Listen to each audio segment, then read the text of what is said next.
Welcome. So, today I just want to go over for a few minutes um, what meditation is and kind of an introduction to how to meditate.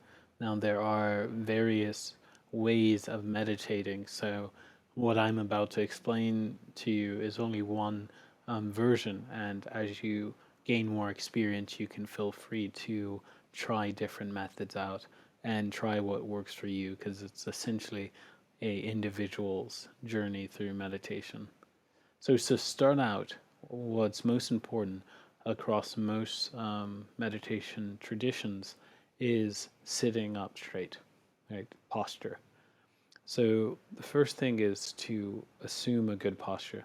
Now I'm going to show you how to do it when you're in the cross-legged position, but you can just as well do it while sitting down in a chair or lying down. The basic principle is the same. You want to be you want to be relaxed but alert. So comfortable but attentive.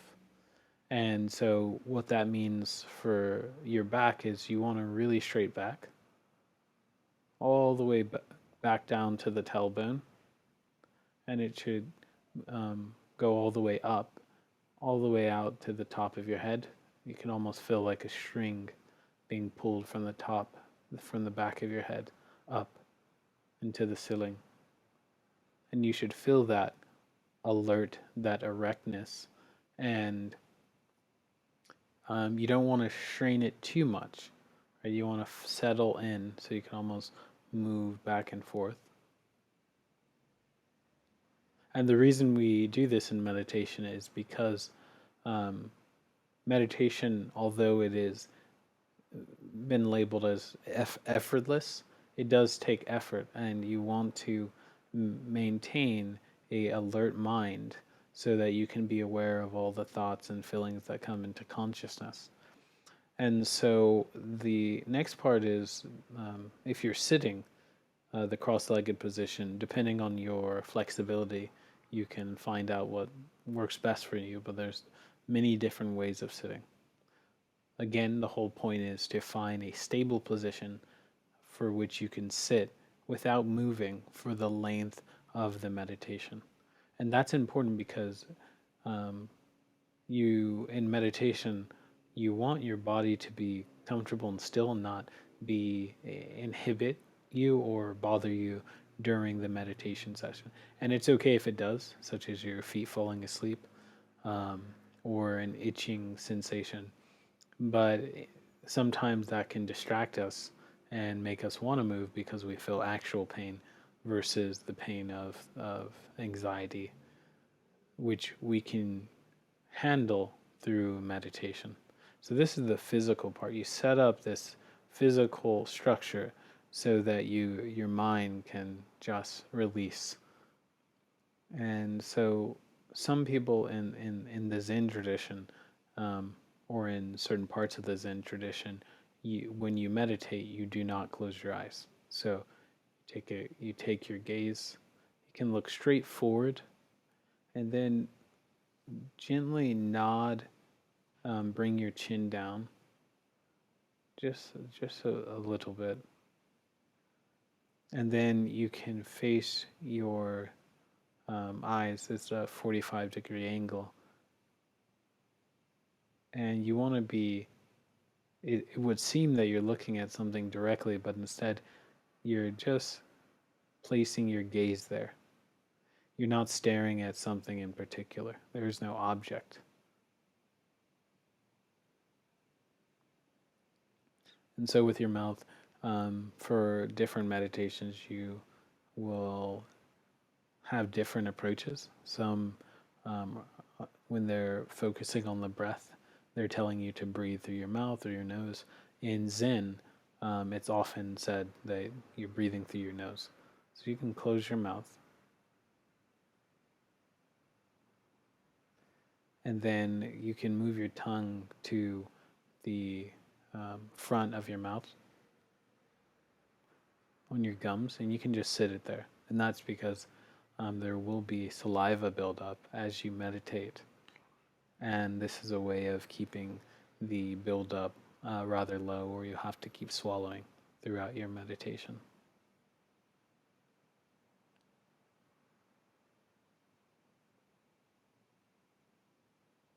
Now, the breathing part, when you begin to focus on your breath, which is a very popular object to focus on, and the reason the breath is so popular is because the breath is moving.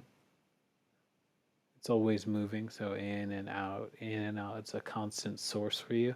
And if you're not breathing, it's likely means you're in trouble. So the breath is very reliable. And so you follow the breath. You might hear that and not know exactly what it means. And it can mean more than just like going after the breath. There's this idea of riding the breath. So almost becoming the breath. And you could think of that as feel right above your upper lip and really try to feel the sensation.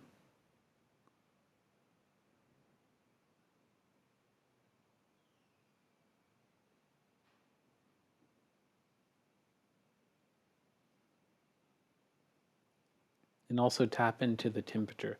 Usually when you breathe in, and it's obviously dependent on the environment you're in, but when you breathe in, it's typically cool air or cooler air. And then when you breathe out, it's usually warmer.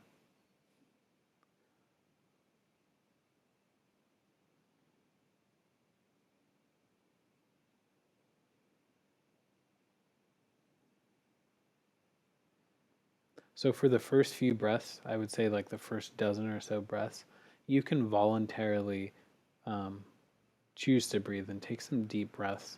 And usually what I try to do is I'll breathe in big and check my posture and check if there's any tension. If you have tension early on, quickly adjust your posture because it's likely going to accumulate and become a hindrance for you. Okay, so that is the posture. That is how you're going to hold your head. That's also how you're going to focus on your breath. Again, I didn't mention that you can also have your eyes closed, which is fine.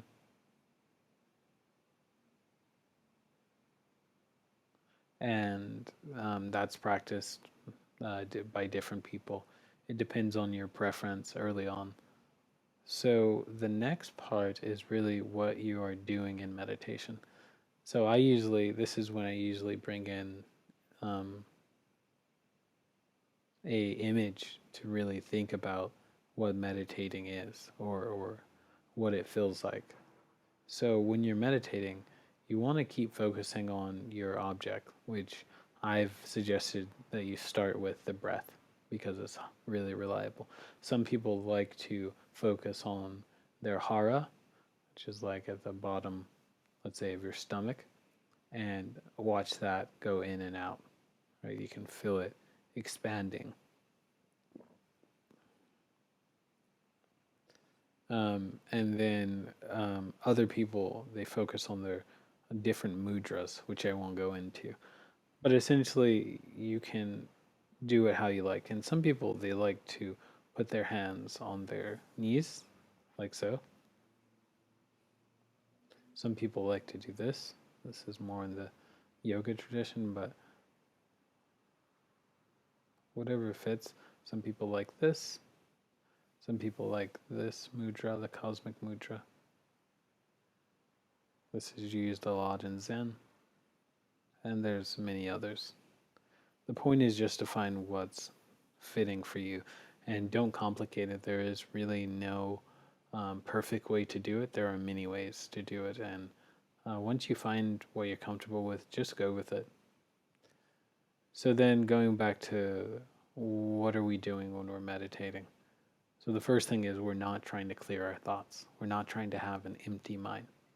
That can happen, and that's great. Um, but it's rather inconsequential in some ways. The practice of meditation is really to look inwards and examine your inner life. And the objects of your inner life are things like feelings, thoughts, perceptions, formations, sensations, and so on. So these things are coming into your consciousness, right? Which, what I mean by that is you're becoming, they go into your consciousness and you become aware that they are there, right? Here comes a thought. So the point is to simply examine them and examine them very closely. At the beginning, you'll probably have a gross or basic understanding of what's going on, and maybe you even do before you meditate. And as you meditate more, you'll begin to understand it in a much more detailed way.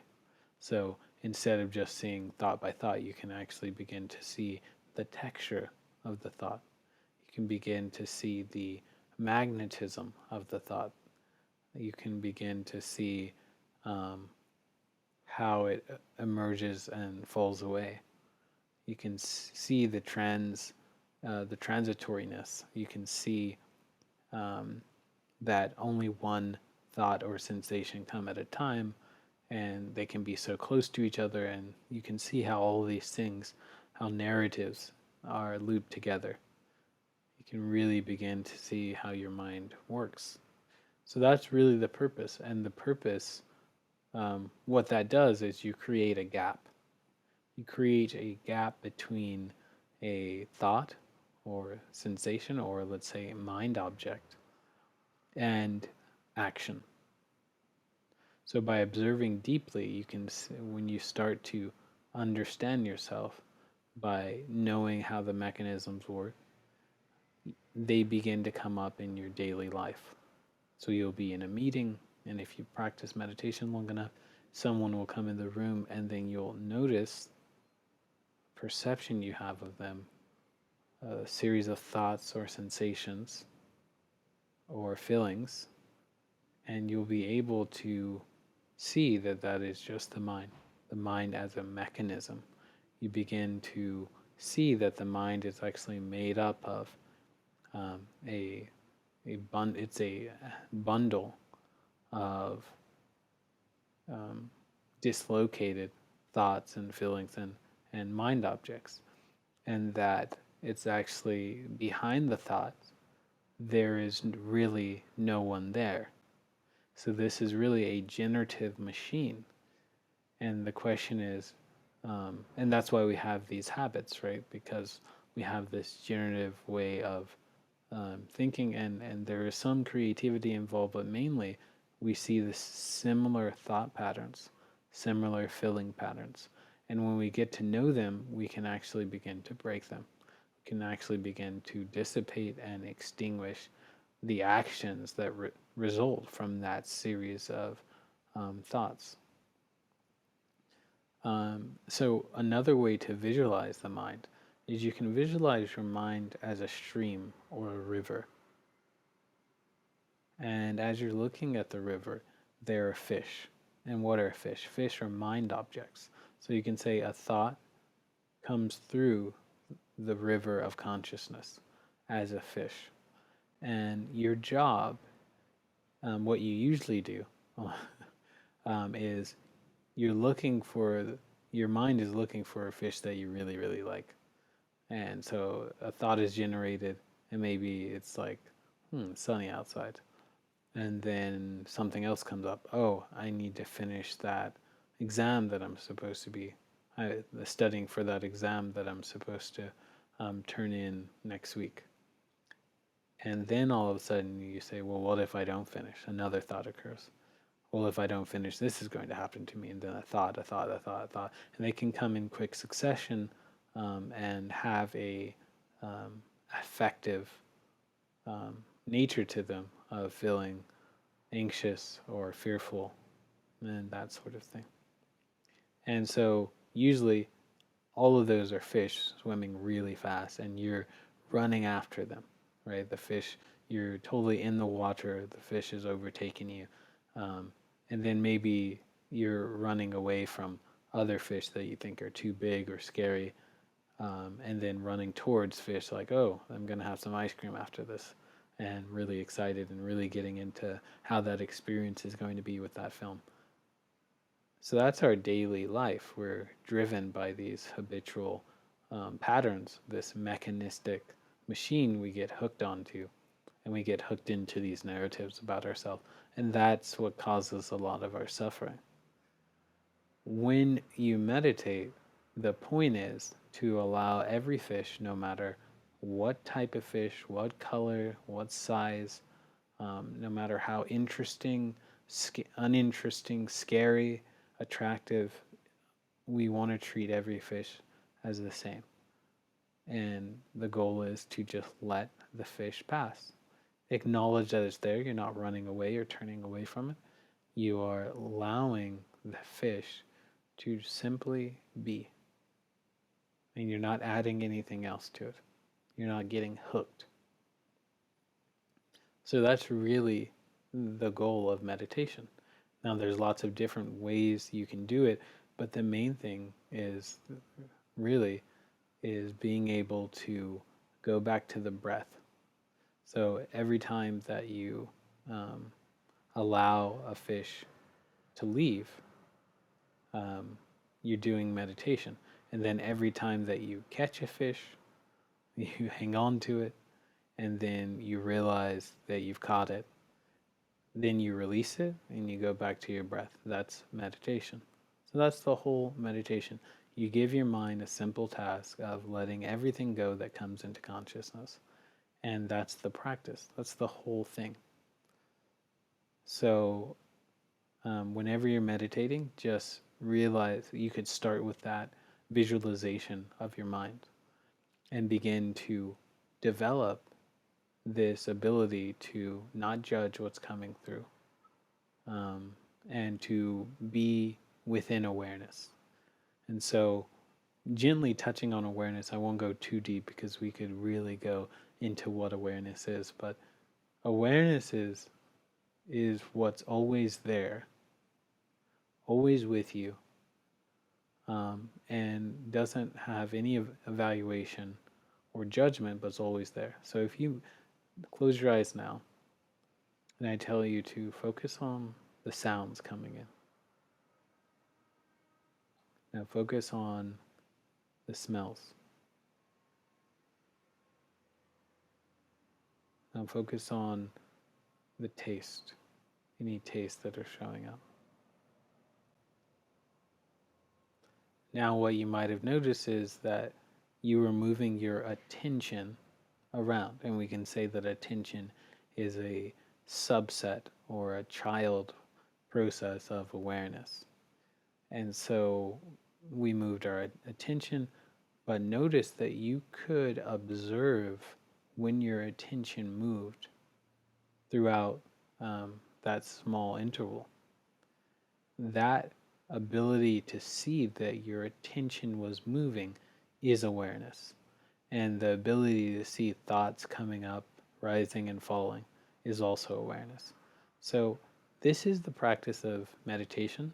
And if you practice a lot and earnestly, the results are very easy to see in creating that gap between thought and action, or feeling in action, or mind object in action. And then you can go much deeper by really understanding how your mind creates a lot of the suffering that you experience day to day. And it is also this awareness that is the root, that is able to free you from that suffering. So, thank you for your time.